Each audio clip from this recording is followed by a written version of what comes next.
All right, we are live. This is podcast episode 3, the Houston and Sean podcast. Today we will be talking about music. We have decided to that is such a central part of our lives. We're gonna do the first part on our upbringing, how the two of us, sort of found out about music, because every kid kind of needs to find their own way in knowing their own music. It's such a big part of life. So anyway, Houston will kind of start. He will kind of talk about his upbringing and how he discovered his music tastes and all that. So go ahead, Houston. Well, let's start with the first CD I ever bought, which was by a band called Chumbawamba, and they were a one-hit wonder. They had a song that went, "I get knocked down and I get up again, you're never gonna da da da." And if you remember that song, you're old. But anyways, I was at a CD store with my cousin, and he had already been buying albums for a few years, and I was at a record store and I wanted to, get into music. And I didn't know what to get. And that was the first CD I got. And I loved that song. And I don't remember anything else that was on that album.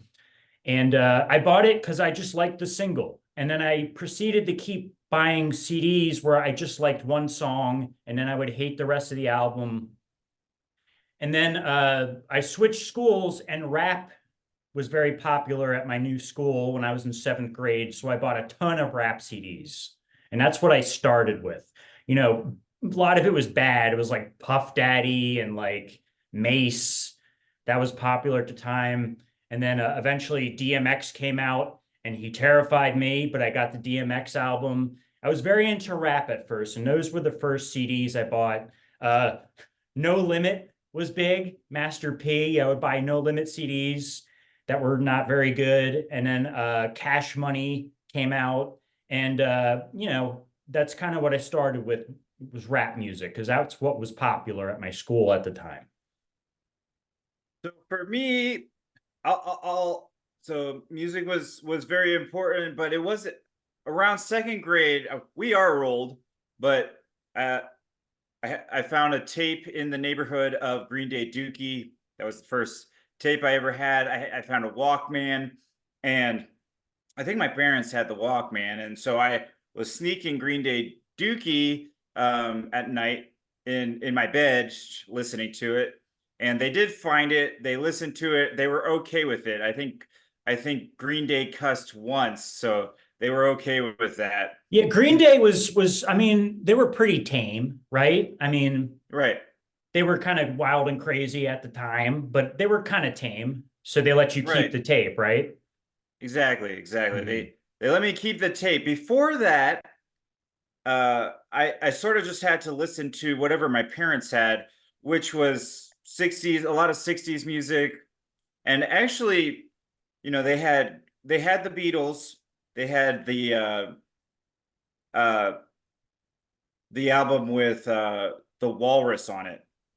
And so and I remember as a little kid, I did think that song was very cool. I played it on repeat one day so much that my sister was like, "Man, this is a long song." I'm like, "No, I'm just repeating it over I'm and just over again." I'm just being really annoying and playing the song over and over and over. Right, yeah, throughout the entire house. But so so that was sort of it. And I did find that, a lot of my rebellion and sort of the ways that I could kind of go against my parents was music. They immediately did not want me to get certain albums, like Sublime Mhm. was a big one, right? So kids were into it. I wanted to listen to it. When we were in Centerville, I think there were a few albums, Sublime was, I believe, one of them that I wasn't allowed to, and then Rage Against the Machine. But a lot of these kids that were in my class were a lot older than me, because it was all sort of all kinds of ages. And so, it was important to me to listen to what the other kids were listening to. And I really wasn't allowed to. So that was sort of the first start of my own music journey, was just trying to listen to the music that the kids were listening to in the class that I just was not allowed to listen to. And then I think what kind of happened with us is we started to influence each other, and I started to show you all my rap CDs that I was collecting, right? Didn't I get you into Yeah, Puff Daddy at the time and Mace and all right. that? And then The so there way was I a learned the way I learned about rap though was the school after Centerville, and it was DMX, like you were talking about, and Jay-Z, his yes. volume two album. Those two CDs were really big in my school, and was trying to figure out. Actually, Eminem had made a CD. It wasn't the Marshall Mathers LP. It was the one before that. Slim Shady LP. And I got to say, because I don't know if we're going to talk extensively about Eminem or not, but because I became a huge Eminem fan. But I remember when he first came out with that first CD, I didn't know how to take him at first. I didn't know whether I liked him or hated him. There was just something about like his hair and like I thought he was obnoxious, and I was like, I don't know what to make of this guy. Right. Yeah, and it wasn't until I think, after DMX and Jay-Z and sort of our introduction into rap that the Marshall Mathers LP came out, and it was just so big. I Oh mean, man. everywhere. We went to the mall, there were CD stores in the mall, and we wanted that one. But you would walk outside the mall and just like, kids with their sound systems in their car, they'd be blasting the Marshall Mathers LP. It was just everywhere. Yeah, people don't if for people who weren't our age at that time, Eminem is still he's still a big artist. His new music, some people don't really dig it that much. But at the time, the Marshall Mathers LP was the most popular CD with everybody our age, basically. I mean, it was huge. The impact he had at on the music industry at the time. I mean, he was huge. Every CD was blasting it that whole summer that came out. And when that second one came out, the Marshall Mathers LP, I remember listening to it for the first time, and I was like, "Why is he so angry?" And I became obsessed with it, as most teenagers at the time did. It was a huge album. Oh, absolutely. I was very good at memorizing rap music. Something about the fact that if I wrote it out enough, it just became ingrained in my memory. And Yes. I could do songs like Tupac Changes was one of the first ones that I would just write out, and then I could just do the entire song. But Eminem's album, I did a lot of those songs. It was really a bad influence. I mean, Yes. you memorize those words and you're just sort of angry.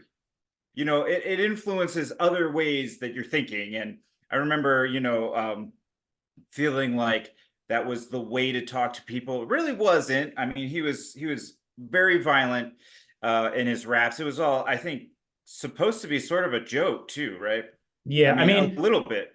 what I've gathered like from watching interviews with Eminem is he grew up on this, in the rough side of Detroit, but he was kind of actually more of a rap nerd, and it was kind of more of an act. I mean, some of it, I'm sure a lot of it was real rage, but I think a lot of it was an act. I think he was more mild-mannered in real life, but you know, just that album was so angry. And I think he's made a lot of great albums since then, but that was the only album he did where he was that angry. You know what I mean? He kind of toned it down a little bit afterwards. Right, right. Yeah. So I would eventually with CDs, it went from the tapes, the Walkman, it went into a Discman, and I would basically hide a lot of CDs that I would buy at Houston's house in a shoebox, and hide it in my room, which was Hide, not a hide good it, idea, but hide it from your parents. right.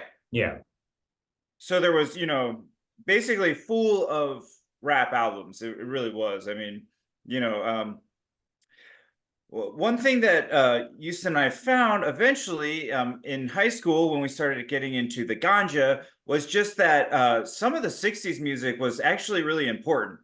So like, like the Beatles, Can I I mean, tell I a had story, a listened to them quick my whole life, but they had a pretty epic, career. I remember I'm not going to make this a long story. Just, I'm going to tell a little bit my introduction to the Beatles and classic rock. I was with my cousin, and at this point, all I listened to was rap music. It was all I listened to. And it was when I had first started, partaking in ganja, as you just called it. And he showed me, we smoked said ganja, and he proceeded to show me the movie Yellow Submarine, the animated Beatles movie, and it blew me away. And from that point on, I was like, I got to start listening to the Beatles because I love the music in it. You know what I mean? Yeah, I mean they have, I think some people discredit the Beatles. I think, it's just such a big hit that, to sort of be in a trendier taste of music, you have to discredit the Beatles. But if you actually dig into it, I mean their songs were pretty intense. They explored, they did a lot of exploration. So, if your mind is just trying to explore, if it's trying to find new ways to look at life and things like that, I mean the Beatles are the way to go. I mean it, you And know, I was never big into early Beatles. I liked it when they started getting psychedelic. But what I always thought was cool about the Beatles is they were one of the first bands to really like evolve. You know what I mean? Like they really like evolved from their early music to what they started doing later on in the late 60s. And I think they kind of forged a path for other artists to like evolve that way. You know what I mean? yeah, I think it's just the fact that they were so massively successful and that success led into their later life, and they were just, I think, tired of producing the same type of a hit. Mhm. Exactly, their music did evolve. It went from a very typical four-chord pattern, and poppy sort of subjects, to after they started doing drugs, like, and you could kind of see a change from, I think, really that time of LSD in their career, where they I think some of the first songs, let's see, Yellow Submarine was a big one. Kind of showing that, Lucy in the Sky with Diamonds may or may not be about LSD, but certainly has It had was influence. It was definitely influenced by it. From what I've read, the Beatles did LSD, but John Lennon did it a lot. And like, most people, would you say, would do LSD every once in a while? But he was doing it almost every other day, to the point where Paul McCartney was like worried about him. You know what I mean? Yeah. Like, so he was, from what I've read, was overdoing LSD at the time. Of the four of them, he was the creative one. He I think, the exploration in music often was influenced by John Lennon being there. Yeah. But classic rock in many ways paved the way for Yeah. music. And I think, like, because, I think I was listening to in middle school, I pretty much just listened to rap. And when I started high school, that's when I just started to discover like other classic rock bands that I had been like, I just started to like, I started listening to Led Zeppelin. Uh, Amazing. yeah, yeah, I love Led Zeppelin a lot. And I think around the same time, I think you and I were always influencing each other. And we both Right. started to like, now, I didn't totally veer away from rap music, but I got more interested in classic rock for a lot of the rest of high school. Yeah. I mean, even just looking at rock as a genre, it does sort of it uses different things in it, like melodies and Mhm. chord structures that rap doesn't really have. I mean, I think rap is amazing. I love it to exercise. I actually was exercising earlier today, and I listened to rap music. It seems to be able to pump me up. I mean, or let me push harder, because I sort of have that intensity of the beat and the person rapping over it. It's great workout music, but what I've always said is like, because, when I was in high school, all of a sudden I was starting to date and like meet girls and like fall in love and stuff. And, rap music isn't great, like I'm in love music.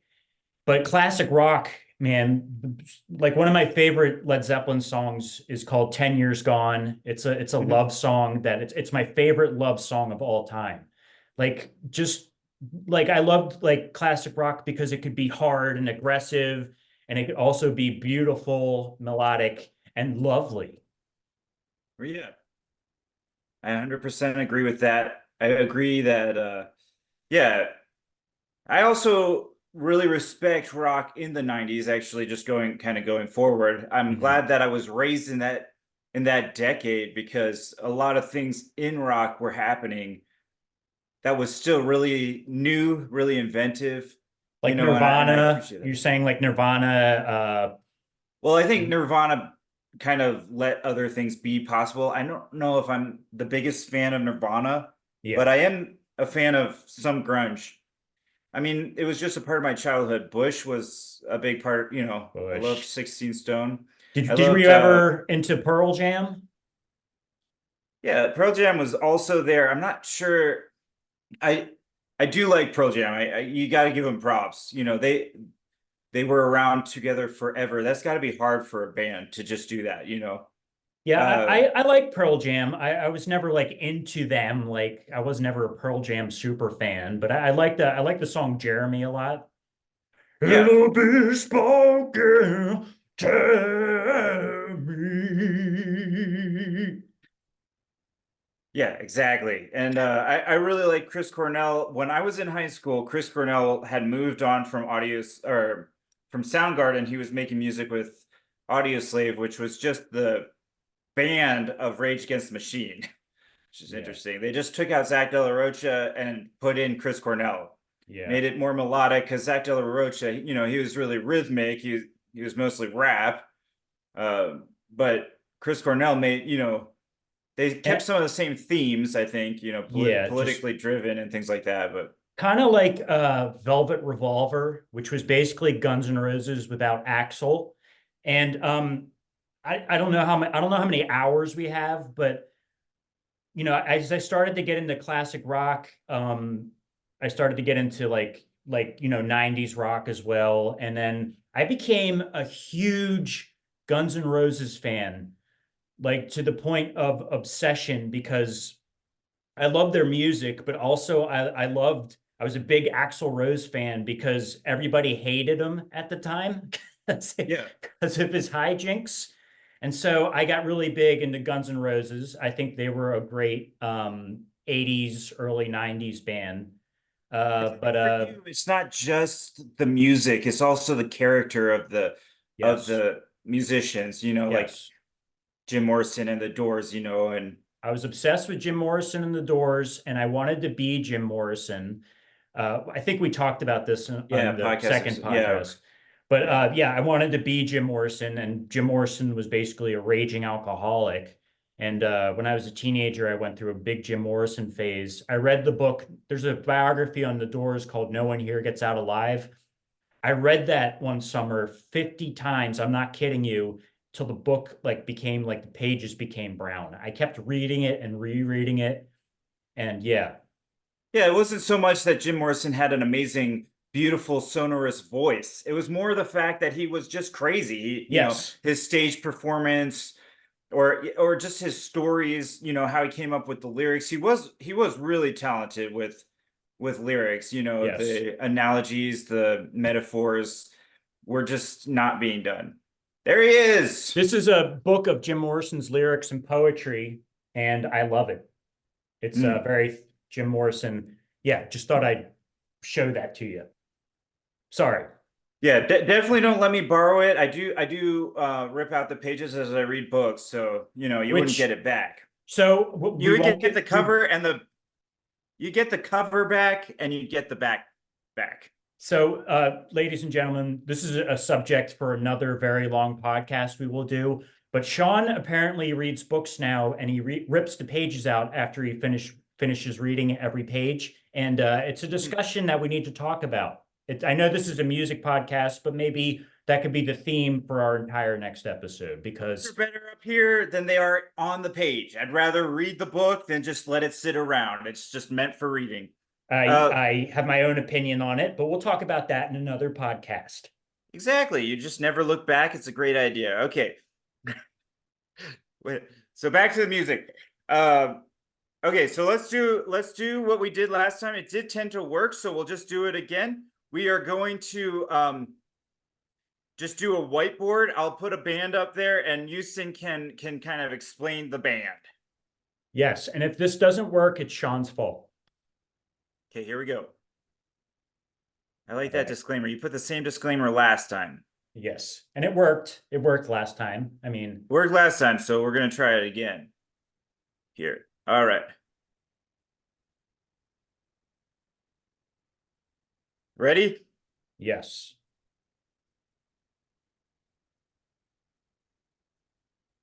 Collective Soul is a band that I was never a huge fan of, but they used to play their two singles all the time when I was in elementary school. Shine was one of the singles that was huge, and the other one I think is called December something. But I recently, every time I hear those two songs, it gives me like a huge jolt of nostalgia for that time period. And so recently I have fell in love with Collective Soul, mainly because of those two songs and a few other songs that they did. So that's a band that I've sort of gotten into recently, mainly for the nostalgia. You know what I'm saying? Yeah, I got you. All right, ready for the next one? Yeah. Insanely important to all of music. Okay. Jackson. Michael Jackson. When I was a little kid, I was a huge Michael Jackson fan. And Michael Jackson he was a weird guy, but I remember seeing Michael Jackson when I was a kid and then seeing an older Michael Jackson music video. And I would ask my mom, like, what happened to Michael Jackson's face? Like that guy in the other music video, the old Michael Jackson, and I could never figure that out. I could never figure out why Michael Jackson looked so different, uh, you know, from when he was younger. But I love Michael Jackson's music. I love the album Off the Wall, and I like a lot of Thriller, and I like a lot of the album Bad. Do I think he's a little overrated? Yes. But and we won't get into his personal life. Okay, next one. Ready? Yes. Michael Jackson.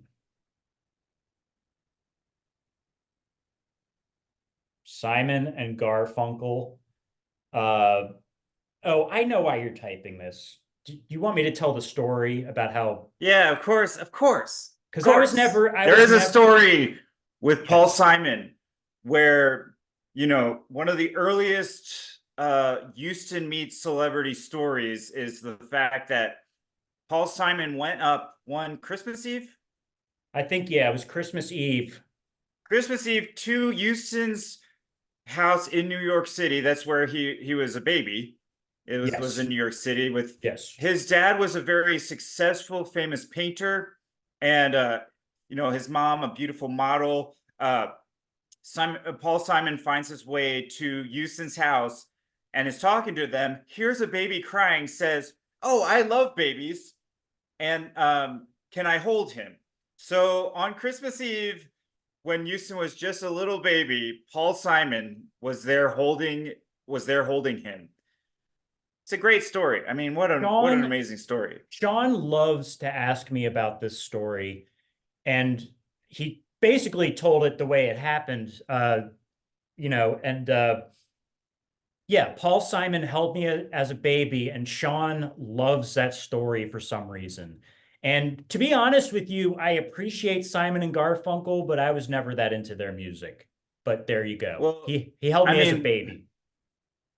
yeah, I really do like their music too. I think you have to be in a specific mood, but I think especially after Mrs. Robinson, the movie came out, the fact that Paul Simon, and Simon and Garfunkel, that was the music for the movie, but The movie was it's called The it's Graduate, folk, by it's the way. folk, and it's folk and it's rock, but and it was also, you know, at the time when our parents were rebelling against their folks, this is what they did it with. I mean, we did it with Eminem, they did it with Simon and Garfunkel, and that lot of music, you know.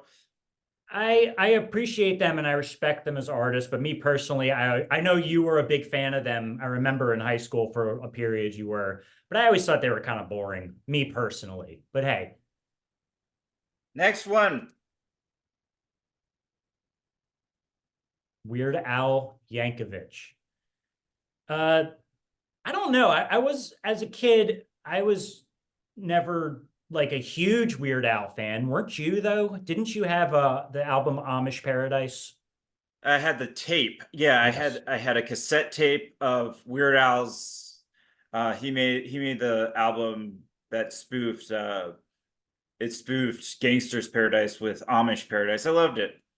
Yeah, so actually, I didn't really start to appreciate Weird Al until I got older, and just his commitment to it's such a stupid idea to parody famous songs and change the words around, but he stayed committed to it and he was really good at it, and he's done that for like 30 years, even longer than that, and I really appreciate his commitment to that gimmick.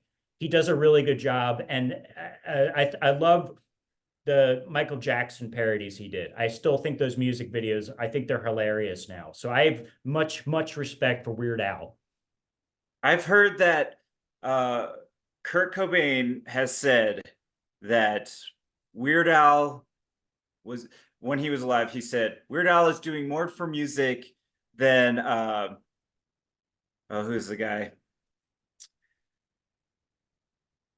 Shoot, I'm blanking on the name. Good job, Sheldon. The guy from Cream. Eric Clapton. Yeah, he said Weird Al is doing more for music than Eric Clapton would ever do. Interesting. I mean, I have to, I don't know if I agree with that, but sure, Kurt. and I actually don't know the validity of that statement. We'll have to Snopes it. I don't know if that's an accurate statement or just something that people have said. All right, let's do another one. NWA. Hold on a second. Yes, NWA. Give me 1 second. NWA. So NWA obviously was a very controversial rap group. I think they were the first ones to popularize gangster rap. And I remember I was in 10th grade when I decided to buy an NWA album. And by the time I was in 10th grade, NWA was already considered like old, like that was an old group. But I bought the NWA album and I was blown away by it, by how outrageous it was. And the song F the Police and Straight Outta Compton. I loved that NWA CD. And from the good thing about going backwards and listening to NWA was that I started to listen to a lot of rap that was a little bit before my time, like late 80s rap and early 90s rap. And I discovered like, oh, Nas's first CD. I discovered like the first Wu-Tang CD. And it's one of the albums that helped me fall in love with early rap. Yeah, the movie Straight Outta Compton does a really good job of, I think. I don't know how accurate the movie is, but the story that is told there is pretty interesting. You know, Ice Cube, I mean, and and I guess the sort of the way that Eazy-E's part in the whole thing and Ice Cube's just sort of played out. I mean, what a story, you know. Yeah, and I am not a fan of biopics. They're kind of corny to me, but I think Straight Outta Compton was one of the better biopics. Like I actually really like that one. Yeah, I did too. It taught me. I learned a lot. I did not know that story very well. But I mean, so many epic, you know, monstrously big stars of rap Yeah, came because of NWA. and even back then, Dr. Dre was just a producer that was so ahead of his time. I mean, Dr. Dre's ear for sounds and amazing kicks and amazing bass lines. Like he is one of my favorite rap producers. I mean, he's one of the best, and that's what he started with in WA. Yeah, Dr. Dre. Yeah, what a life. I mean, and his business career too. Just Yeah, amazing, how it's just he has shaped, and the fact that he found Eminem, he just shaped so much. What do you yeah, say to somebody you hate? Or anybody trying to bring trouble your way? Just study your tape from NWA. that's right. Yeah, That's right. no, Every child should study NWA. yeah. By the I time don't you are even 7 years old, you should know everything there is to know about NWA.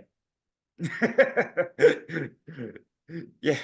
You used to say this a lot. I'll say a line that you used to say. You said, oh wait, let me see if I can remember it I exactly. know what it is. No, I don't think you know what I'm talking about. You said it a lot in the summer camp. Uh, do what I do and be bad at school. No, I here, forget this is how it exactly. goes. I knew that's what you were going to say. Now, what you gotta do if you wanna be cool, you gotta do like I do and do bad in school. That was a So little, catchy. that was a poem I wrote, I guess. Little Yes. jingle. Little Yeah, it should jingle. be. Yes, some commercial needs to use it. Yes, Probably absolutely. not one that's also advocating for a good school career for a kid, but you know, I think I just think music is so important, right? So I mean, the fact that rap, I think, in terms of the human brain is actually a really complex thing, right? But music actually can, I think, elicit so much in the brain that's just amazing, that the brain can respond in certain ways. So rap music, I think, probably can give you dopamine, even though, you're just sitting there listening to something. And I think it's probably different neurotransmitters that can be given by rock or something, you know. Rap music is great music. Like, I can listen to rap music and think I'm tough. You know what I mean? Right. Like, I think Right, I'm a exactly. badass when I listen to rap music. And, rock does that too, really good aggressive rock song, so it's Sure. good for going to the gym. It's good for, all that kind of stuff. I I I 100% agree. I do these things called cold plunges where basically I just dump ice cubes into cold water in a bathtub and then I jump into it.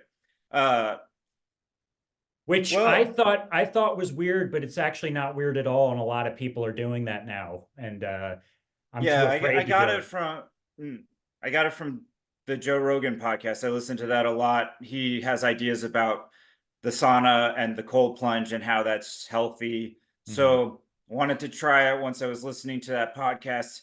Uh, anyway, but yeah, like I think the fact that Busta Rhymes, especially that song by Busta Rhymes and Eminem called "I'll Hurt You," if I turn that on, it's not as hard for me to jump in there.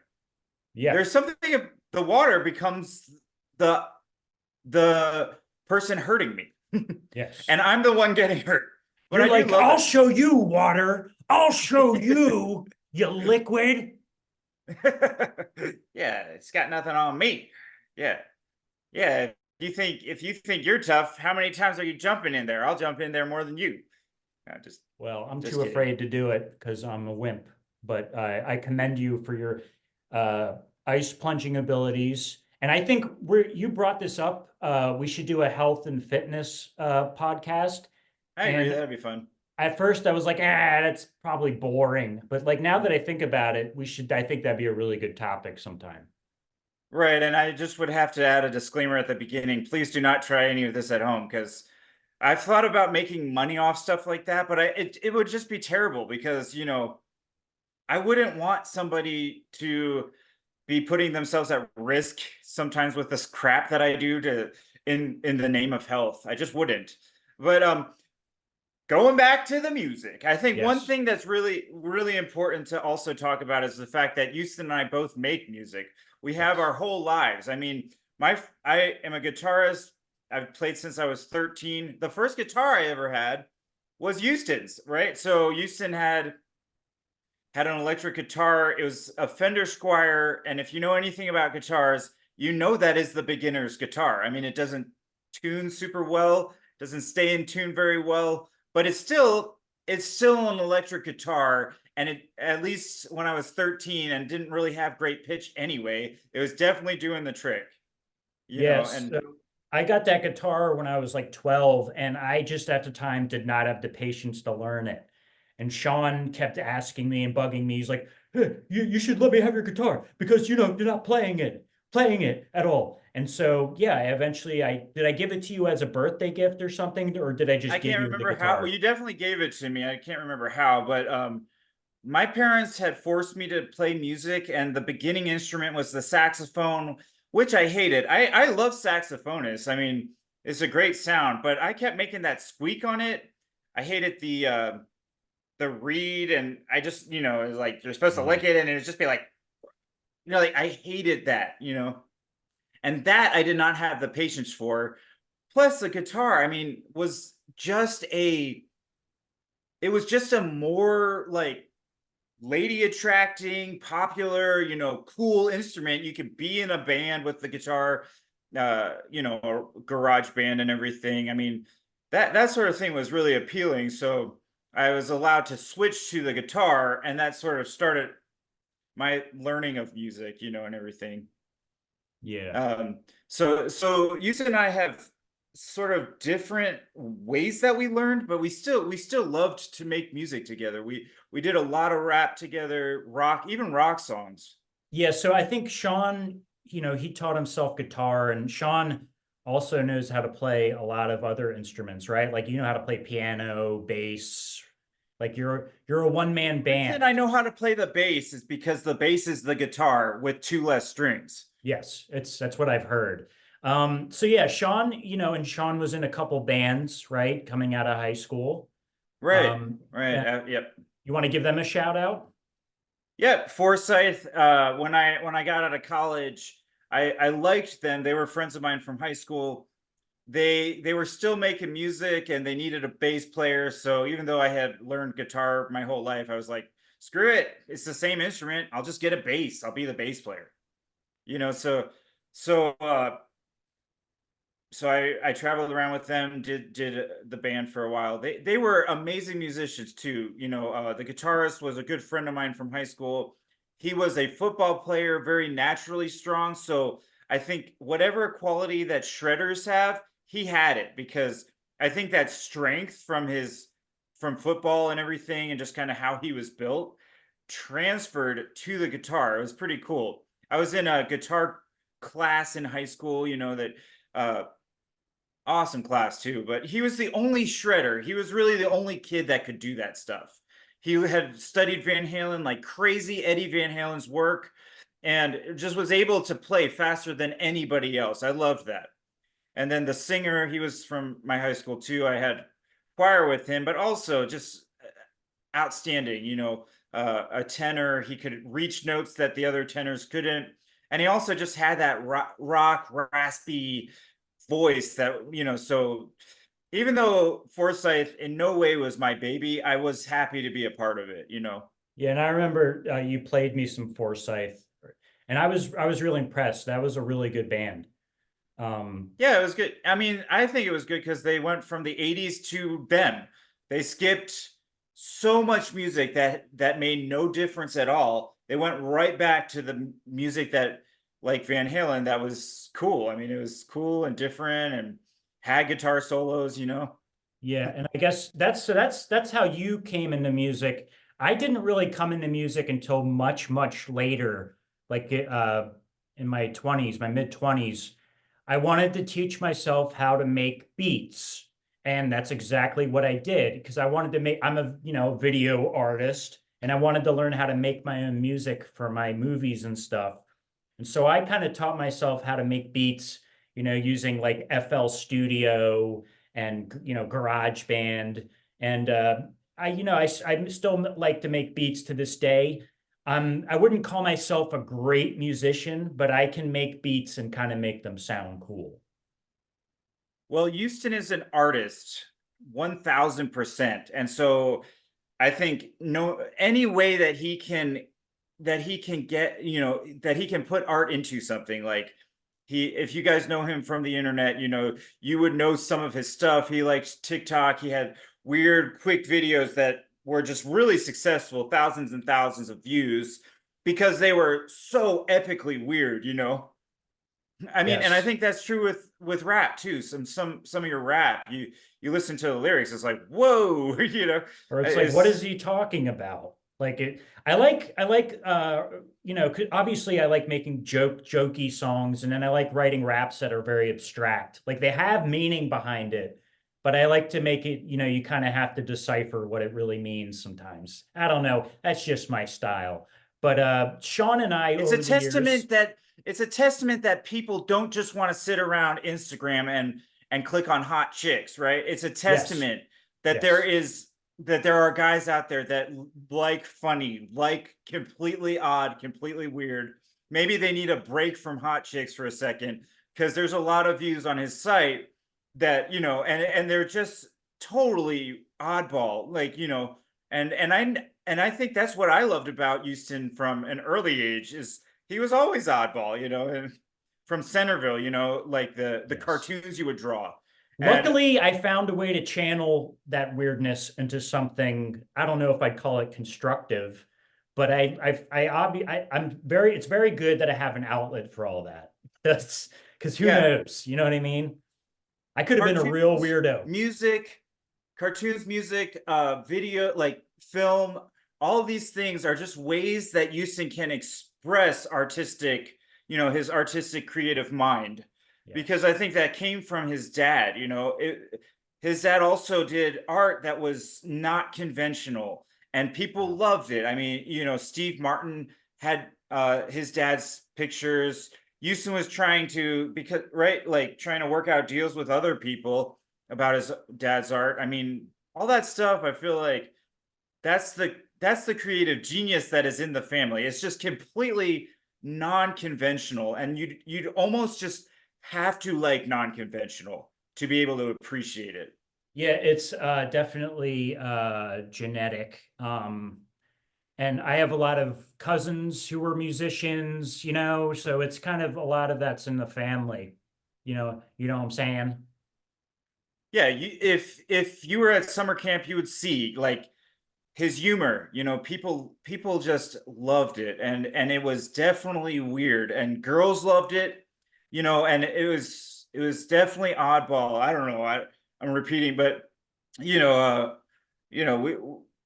I think that's something that I really appreciate about Houston over everybody else is that it is non-conventional. It's not what you would just expect. It's not like corny dad joke puns. It's like, what happens when, a girl cartoon, and she has her head all the way shaped around her back and she's looking through her legs or something like that.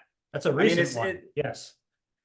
yeah, or and anyway, it really is, to me, the closest thing that I ever seen in real life to pulp culture, is Houston, and that's I really definitely do appreciate that, Houston. Oh, thank you, Sean. And I appreciate your genius too.